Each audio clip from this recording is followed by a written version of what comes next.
Aloha and welcome to E Hana Kako, a weekly program on Think Tech Hawaii's broadcast network.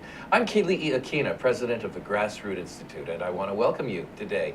You can see behind me Santiago, Chile, because today I'm interviewing somebody who resides there now, but her heart is here in Hawaii. She's a graduate of Punahou School and represents some of Hawaii's finest young people who go and travel throughout the world as international young people. And we're going to just take a moment today to talk a little bit about leadership in the future, how emerging young leaders are developing, and I'm very proud today to welcome to the program Kenli Schoolland. Kenli, aloha. Aloha, thank you for having me. Welcome, always glad to talk with you, Kenli. And Kenli, you know, you are going around the world telling people what it is to be an international, and you are in many ways. Grew up in Hawaii, but you went off for college to Great Britain. Yeah, I was quite lucky growing up in Hawaii that since both of my parents are teachers, they took me abroad in the summers, and so it just sparked this travel bug in me. And so I got very excited. As soon as I graduated from high school here, I moved to England for university. I just knew I needed to get out into the world. You went to Buckingham and then you got your master's at the London School of Economics. That's quite impressive. Right. Thank you. And you've been working with causes to help advance freedom and economic development across the world? Yes, after finishing my studies, I worked, well, I had an internship with the Grassroots Institute of Hawaii. Yes. And the Institute of Economic Affairs in London, a free market think tank. And for the past 5 years or so, I've been helping organize Austrian economics summer seminars in China. That's something, and we'll talk a little bit about that. Okay. Well, I want to let our audience know that one of the reasons I've invited Kenli to come on board is we need to be investing significantly in the future of Hawaii and the world, and the greatest investment we can make is in the education and the experiences that go into producing young men and women who will be emerging leaders all across the planet. And I thought that what Kenli is doing is so fascinating and interesting. While a lot of young people are pursuing merely commercial paths or merely a job, Kenli is, in addition to that, trying to bring economic freedom across the world. And maybe we could talk a little bit about that. What exactly is this idea of economic freedom? Economic freedom is the idea that people can develop and grow the more that they can choose for themselves how to operate. And economically, we see throughout history and across the world that the countries that have the most freedom in terms of who you can do business with, who you can hire, how much you can produce, and how much you charge for the products that you produce. All of these things enable people to innovate more and trade more and grow. Well, there's a country in which a huge amount of change is taking place, and you're one of the actors or players amongst maybe many, many millions who are trying to help China to experience greater economic freedom. Tell me a little bit about that recent conference you helped to sponsor, the Austrian Economic Summit in Shanghai. Yes, so I'm half Chinese, and my mother, of course, has very strong ties with China. She grew up during the Cultural Revolution and experienced great suffering and starvation, and she really saw for herself firsthand what central planning is like. And so it's been her passion to bring these ideas of the free market and to China. A lot of us see China as growing, and it's free and it's capitalistic, even though it's under this communist regime. And the unique issue there right now is that people are doing it. They're trading and they're acting. They've embraced the free market, but without really realizing what it is. I'm sorry to cut you off. Keep going. Well, they've never studied it in school. They've been taught communist, Marxist theory. They don't quite understand what's going on, but it's kind of part of human nature to trade with one another and to engage. So they've embraced it, but they don't quite know the theory behind it. And so what we've been doing for the past 5 years, we've had seminars in partnership with the Northeastern University in northern China. And in 2012 and 2014, we also held international conference in Shanghai. Yes. Now, I want to go back to something you mentioned earlier. That you said that your mother lived under the Cultural Revolution, and she saw the results of central planning. And I know this because I know your mother and father very well. We're dear friends. I think she's been on the show, yes, hasn't she? Lee Schoolland. And she went through a period of time in which, in her daily living, in terms of the availability of everyday products, whether we're talking about food or fuel or anything you needed, she and her family suffered greatly because of the planning processes of the government. Yeah. So this is not merely theory. Yeah, it's worse than that, because the central planners saw that, well, rice produced, it grew well in one area, and rice is the food of the peasantry, and it's the food of everyone needs it. So they just mandated that rice be grown throughout the country. And being central planners, they had no idea what the quality of the soil was in these places, Sure. anything. And so they were forcing crops that didn't work out. And So you're trying to take forth the message that free markets that allow entrepreneurs to produce and provide for the people at a level at which people can actually say what they need and make their choices is a far better system than a central government controlling all of that. Exactly. Just take in this situation of farming, in the countryside, who knows better what soil is, what can be produced best given the soil that's there, than the farmers themselves. They can see what resources they have, and they can also test out what demand there is, and they're responsive to that demand. So, so some soil in these areas is better for peanuts, and maybe that's not a staple food, but being aware of what you can make the most of, and what is needed out, or what people are wanting out in the marketplace, leads to more efficiency. And that's the core of free market thought, and the whole point is to be more efficient. Now, we'll come back to that a little bit later on, but we started off by talking about the fact that you're an international. You see yourself as living in many countries, but it's not simply something you're doing for career growth or development. You're not commending that to others simply because it's good to have it on your portfolio. You actually have a message. I think that's quite fascinating, that you are trying to take a message across the world, and you're trying to bring about change. So tell me a little bit about how you did that in Shanghai at the Austrian Economic Summit. About internationalization. Yes. Well, at the summit, we didn't talk too much about internationalization. These Or are at my least two about different the worlds. free market message that you brought across. Yeah, there. so- How was that done? How was that communicated to a largely Chinese audience? Isn't that right? Yeah, so it's a unique process in China. It's probably one of the hardest things I've ever done, was organizing that conference, because, as you may know, censorship is quite strict in China. Right, we have There's, to shh. yeah, they don't like people meeting in groups. They don't like organizations, think tanks, nonprofits, and so we had to really take a lot of care to stay under the radar. And so we organized the conference in a foreign hotel, because that affords a measure of protection. We weren't able to market on broad social media like we could here. For example, people would come to me and say, "Oh, we have this guy who's willing to promote us. He has 10,000 followers, but he's also watched by the government. So is it worth it or not?" So we had to make a lot of these difficult decisions in order to get the message out to as many people as possible, but yet not attract too much government attention. What was the response of people in terms of coming to and taking advantage of the conference? Yes, it's quite remarkable, actually. In China right now, there's a lot of people who are searching for meaning, I think.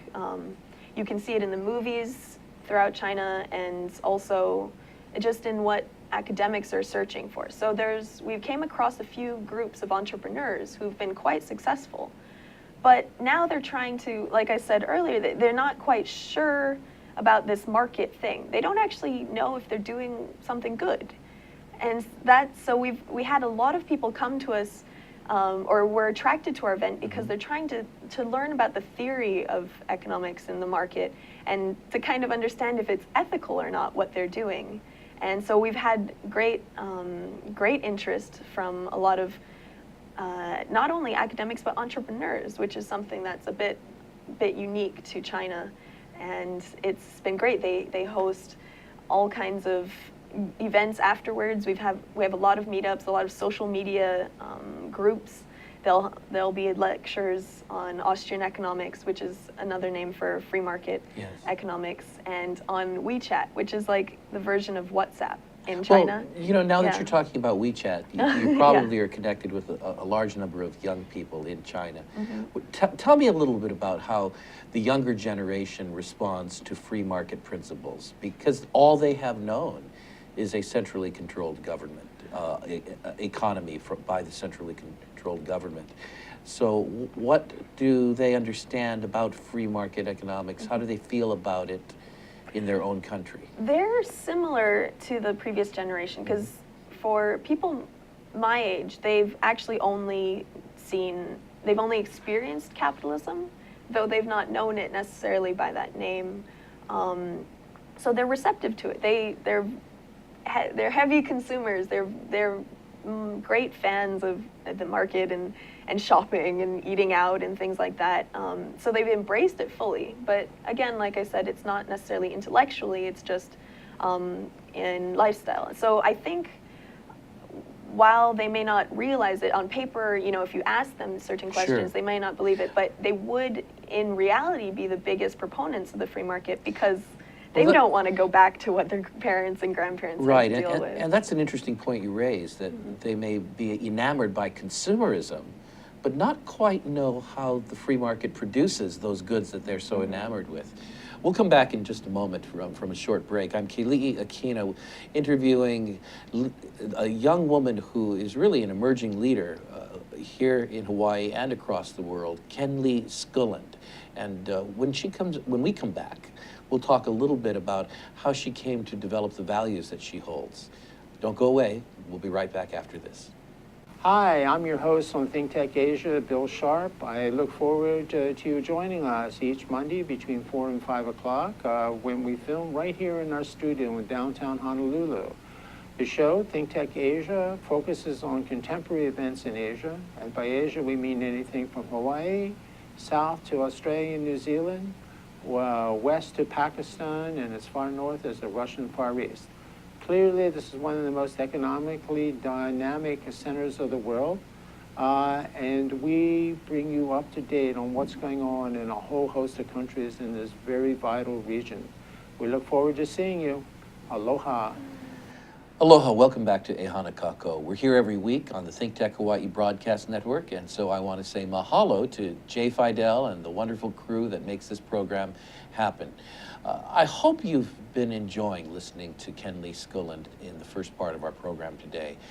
We decided to take a little bit of a break from talking to movers and shakers here in the political and business world of Hawaii, and to do a little bit of dreaming today, to see what it's like to talk to a future leader, an emerging leader, and to see what we can do listening to this young leader in terms of producing many others and inspiring them to change the world and to change Hawaii.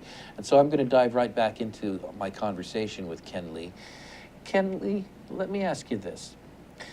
How did you come to embrace the values you hold so strongly? You're not just traveling the world because it's professionally beneficial to be an international today.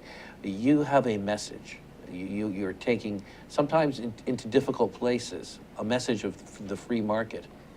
Your father promotes the free market, Ken Schoolland. He's well known as a scholar who travels the world with his book, Jonathan Gullible. Your mother promotes the free market. She does the same thing, and they're both associated with our work at the Grassroots Institute. So was it just automatic that you had to grow up and be like mommy and daddy, or was there a process in which you came on your own to embrace what you believe today? Yes, well, as a libertarian, it's part of my nature to want to rebel. So it's always this thing that I hate the fact that that's the generational problem for libertarians. Yeah. You can't breed libertarians without having them rebel against you. Well, actually, I mean, that's the thing that people comment about me, is that I didn't quite rebel against my parents. I grew up with my mother telling me I didn't rebel enough, actually. But for me, I felt that my rebellion was against, I mean, for me, it wasn't, I didn't need to rebel because they took the time to really explain things to me. And I've had, so I grew up with my father's stories of working in the Federal Trade Commission in DC and the terrible inefficiencies of bureaucracy there. And I grew up, like I said, with my mother's stories of central planning in China and how terrible, the millions and millions of deaths and starvation and hardship because of that. So I had really concrete examples of life experience. They weren't just telling me this stuff from theory, these were real cases. And so while I didn't rebel against them necessarily, my views were constantly being challenged from around me at school and things like that. So I never felt like I was just following it blindly. I was always having to think about these things and be challenged. And what really cemented it for me probably was every summer we would travel from about the age of 12, we would travel to emerging countries and teach at camps, teaching English and teaching ideas of liberty in places where they may not know what that's like. And so talking to students and hearing about the crazy policies in their countries and all the restrictions and all of these things that people are dealing with around the world really helped cement in my mind how important it is to have freedom. You know, in our own country, there are young people who appreciate liberty and freedom, or think they do. When people say, I want to be free to be me, do what I want to do, and so forth, is that what you're really talking about? Or do you find that in our own country, many young people don't know what the philosophy of liberty really is? Yeah, I mean, freedom takes many forms. It can be from what job you have. Some people think freedom is not having a boss, being able to be an entrepreneur and work for yourself. You can be free to travel with from different countries. You can have freedom to trade with a certain person or start a business. There's all different levels. And some people, I mean, and some of it can be just intellectual or emotional. You can say, if I'm not being held back by certain societal values or certain things, that I'm free. So there's a whole variety. My focus is in generally in political and economic freedom, because beyond that, anything in your mind is your choice, and that's a special pursuit. But so what exactly is political freedom, and what exactly is economic freedom? Yeah, political freedom is freedom from force and fraud, force primarily from the government. And so this can take many different forms. In some countries, it can be, most recently we're seeing a lot in terms of freedoms of speech, cracking down on dissent, ability to speak about your thoughts about the government. Right. It can be the freedom to organize, freedom to meet up with other people, something we take completely for granted in the US. But in a lot of countries, as soon as you have 3 people in a place, they watch you, or they'll try to stop you from congregating because you could protest. There's freedom to marry who you want, freedom to theoretically have an abortion, freedom to, there's all these different things. But the idea is essentially that the government shouldn't have a role in making these decisions for you. If anything, it should just be protecting people from hurting one another, or from being hurt by someone else, and that should be the limit of it. And what would you define economic freedom as? Economic freedom, I think that as I covered earlier, is just the freedom to trade with one another, freedom to hire who you want, freedom to sell where you want for the prices that you want. The idea is that in a free market, people will have to respond to their customers. They will have to obey by the laws of supply and demand rather than laws set by a governing body. We typically think, as Americans, that we have high levels of economic freedom and political freedom.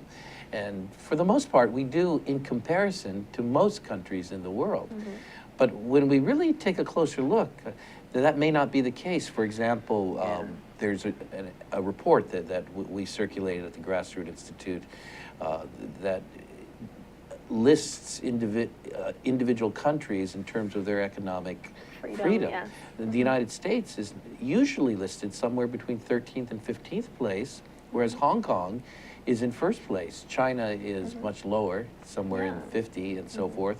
So, Exactly. The U.S. dropped out of the top 10 this year, and it's now behind countries, of course, Hong Kong, New Zealand, Singapore, but it's even behind the United Arab Emirates and Jordan, which are unlikely examples, but have shown Right. how the U.S. is doing. And it's slipped also in corruption. In the Corruption Perceptions Index, it's also suffering. and with all of this, how do we evaluate our own freedom here in Hawaii? I think if typically we're talking to someone on the street, they'll say, I'm free.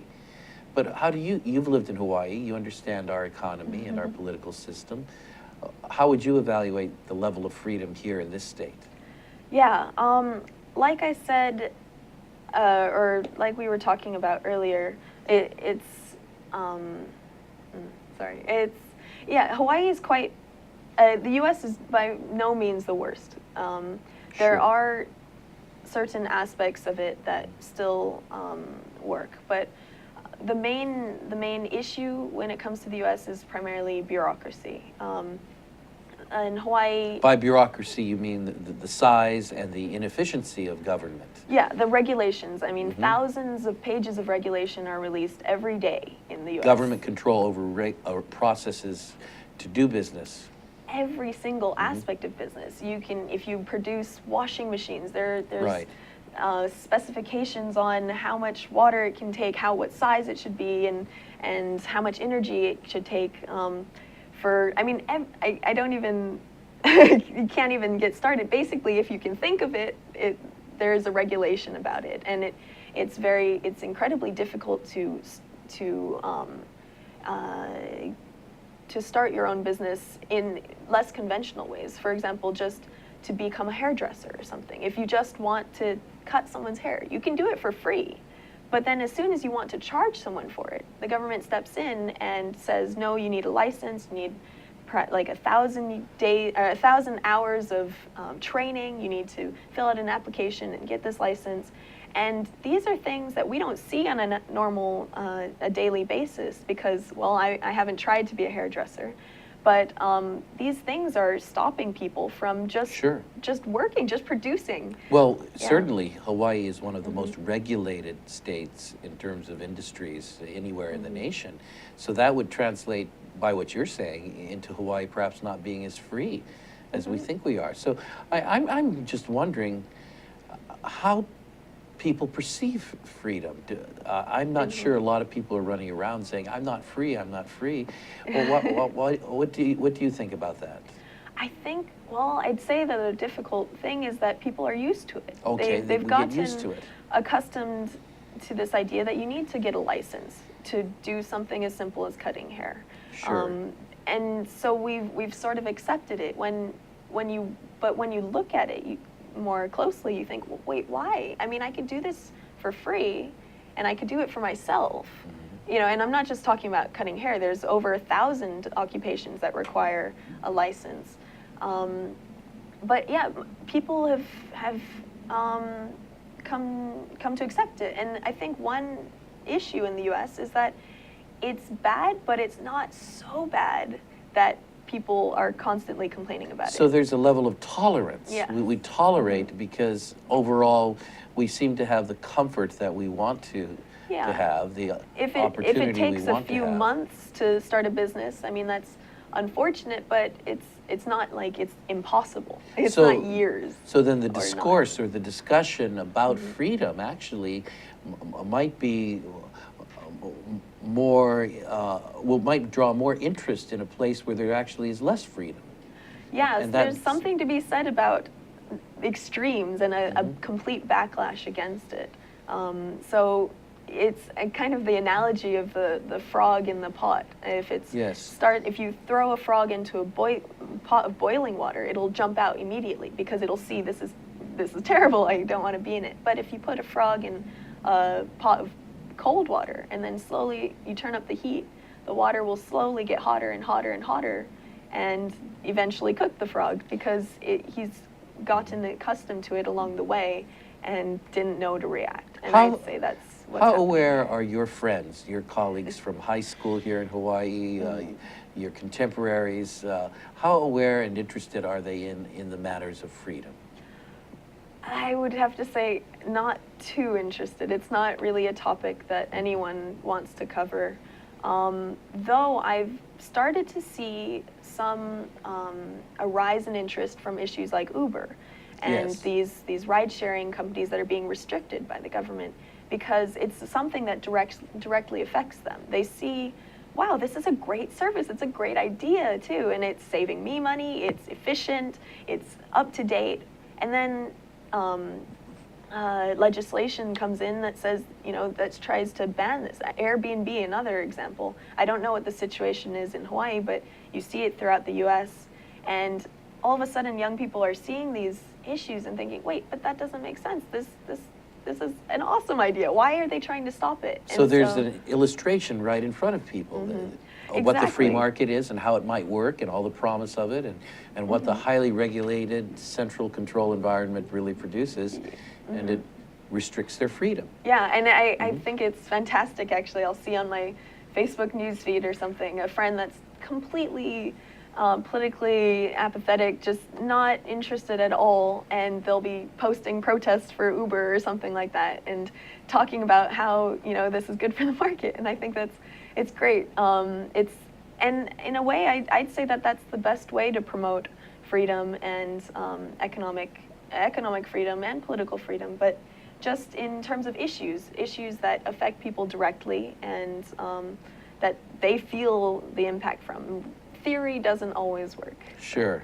Well, you've just explained something. Why in my lectures at the university on the Goss plan of the Soviet Union, the commanding heights and all of that, I get far less interest than people have in where they can get an Uber ride. It's rational. Well,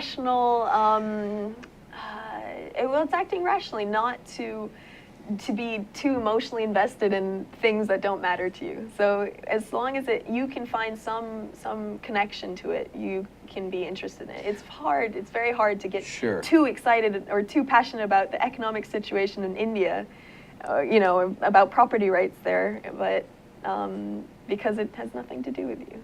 Well, one of the reasons that I asked you to come on board here is because I think you're onto something. You're able to bring together that emotional aspect of an issue that is really down to earth and affects people with the level of theory or philosophy that's needed to inform people. And that's part of what you do. We're going to take a break in just a moment. And before we do, I want to just kind of get your mind thinking a little bit. What would you say to other young people who are finishing up their college years, who are thinking of their careers now and so forth? I know one of the things you do is consult others on becoming an international, and maybe you can address that a little bit. But what would you say in terms of taking who we are as Americans and sharing that value without dominating other people at the same time? We'll be right back after this, and I'll ask you to give your final thoughts. I'm Kenli Schoolland with the Grassroots Institute on our weekly program called Ehana Kako. We hope you'll be back, and you can watch this program and many others we produce all together at ThinkTech, about 25 hours of content every week, and you can see these programs at thinktechhawaii.com. We'll be right back after this. Aloha, I'm Hunter Hevelin, host of Sustainable Hawaii here at ThinkTech Hawaii. You can tune in every week on Thursday at 2 p.m. to see interviews with sustainability professionals from around the state and even further abroad, learning about activities with water management, food security, waste management, and a whole host of other fascinating opportunities to get engaged with making a greener island. So if you're interested in making the transition from consuming individuals to communities of producers, check us out every Thursday. Aloha. Well, welcome back to our final segment today of Ehana Kako, and my guest has been Kenli Schoolland, a bright young entrepreneur of ideas, traveling across the world, currently living in Chile. She's been in China and all over, actually, promoting the ideas of economic freedom and liberty. And in this final segment, we're just going to chat a little bit now about what you might say to other young people. But before you do that, there was an interesting episode in your life when you were in the former Soviet Union's Georgia with your parents that kind of sums up what one has to be prepared for if you become an international.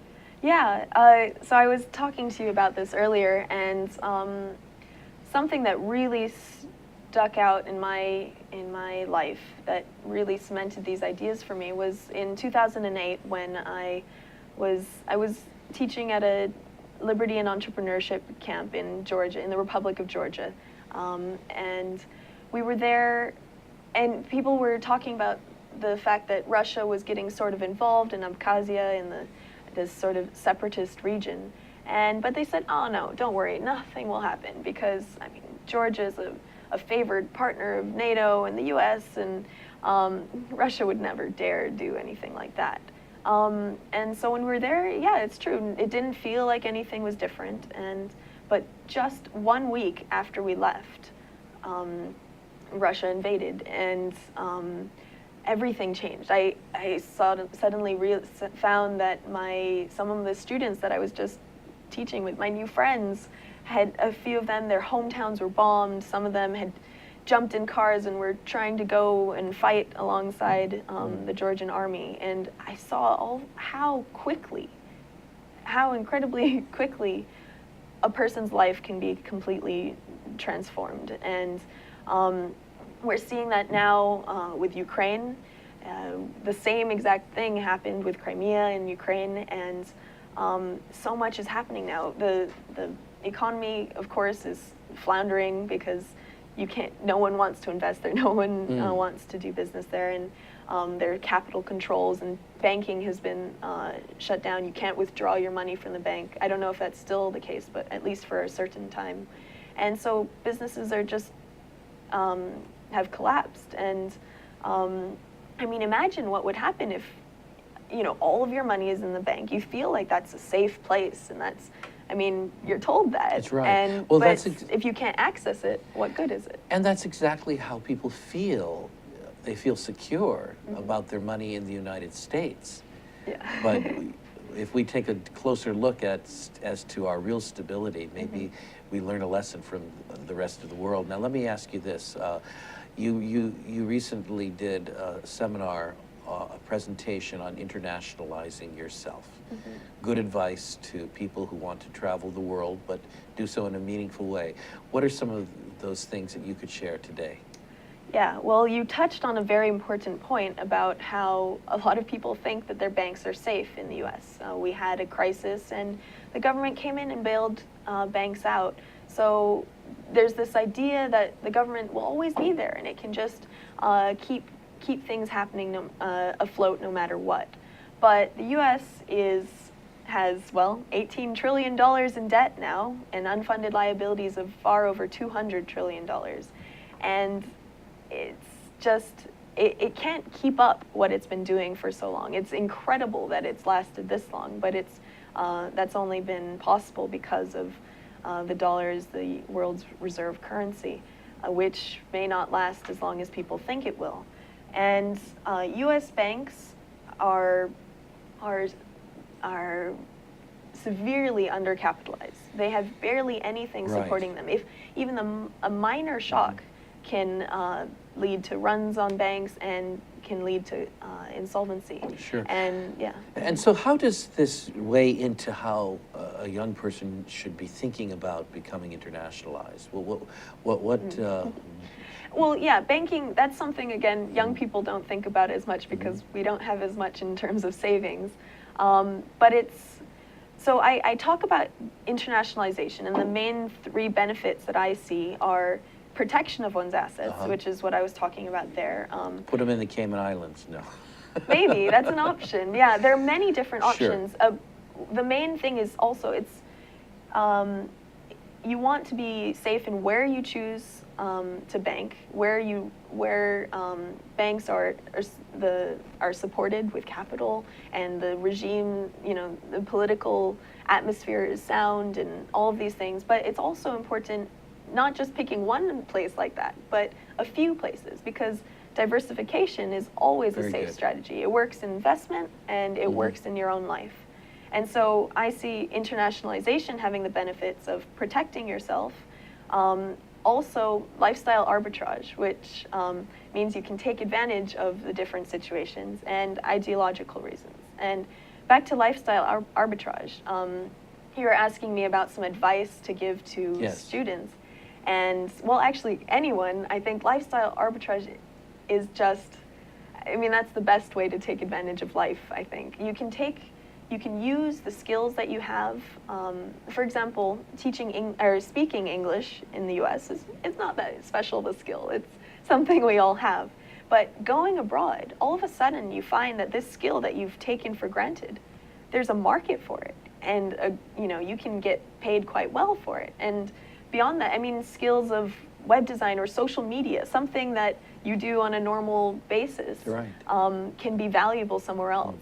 And lifestyle arbitrage can go in different ways. I tell a lot of people, students in high school, to think about going outside of the US for college, because there's many places that are far cheaper with good quality education, and on the side you can even learn a second language perhaps. So at the end, maybe you can ideally end up when you graduate without debt and with international experience and another language. There's so many things to be gained by just thinking about things a little bit Right. differently. And a resume that sports degrees from British universities, Yeah, which sounds quite impressive. Thank you. Yeah, not just Britain, but China Sure. and Germany, all these places. And you have studied in China as well. Yeah, I studied Chinese in China and taught English on the side. SAT prep is also in high demand there. So I mean, I covered Sure. all of my tuition by working on the side. Well, the points you raise are quite fascinating because they're not the typical travelogue advice. Protect your assets for one thing. Leverage your lifestyle arbitrage. Tell us a little more about your third point. My third point is an ideological one, and Yes. we've made it quite clear here that I travel not just for fun or not just for my career, but also because for me, freedom is very important. And I will admit that I'm quite disillusioned with the political system here in the US and in most places. And I feel that my vote, ticking off a few names on a piece of paper, isn't actually enabling my voice to be heard. It's not really making Sure. a difference. We see people being very discontent with the system, but it continues. And you change the person in power, but the same policies continue. Right. And I got a bit tired of that. I grew up here campaigning a lot and doing all these things, but then now the way that I see it is just to vote with your feet. And again, you're a small voice. It's just one person, but at least I feel like it's a significant one. I'm saying that I don't appreciate how the government treats its people, and I think that there are places that do things better. And so I'm casting my vote on a political system by leaving entirely. And again, And so yeah. that's why you live in Chile. We have Santiago right behind us here, and your apartment building is... Yeah, right about where you were just pointing is where I live, actually. And are you saying you've left and abandoned the United States, or are you saying you're living and working outside of the United States for a purpose of advancing liberty? It's a mixture. I've not abandoned the U.S. I'm here. I have family here. I have a lot of ties to the U.S. But for personal life, for doing business and for working, I see it much. I've chosen to leave the US. Well, one of the things I see is this: regardless of the personal choices you pursue ultimately in your life, the reasons for your choices are making you a stronger American ambassador, really, because our country was founded on the principles that you stand for: individual liberty, free markets, limited accountable government. And by taking a stand, you become a spokesperson for principle. So I want to thank you for that. Yeah, sure. It's great. It's a great opportunity to be able to go to places and to bring the knowledge that I have and the skills and the exposure that I've had to freedom in comparison to a lot of countries. And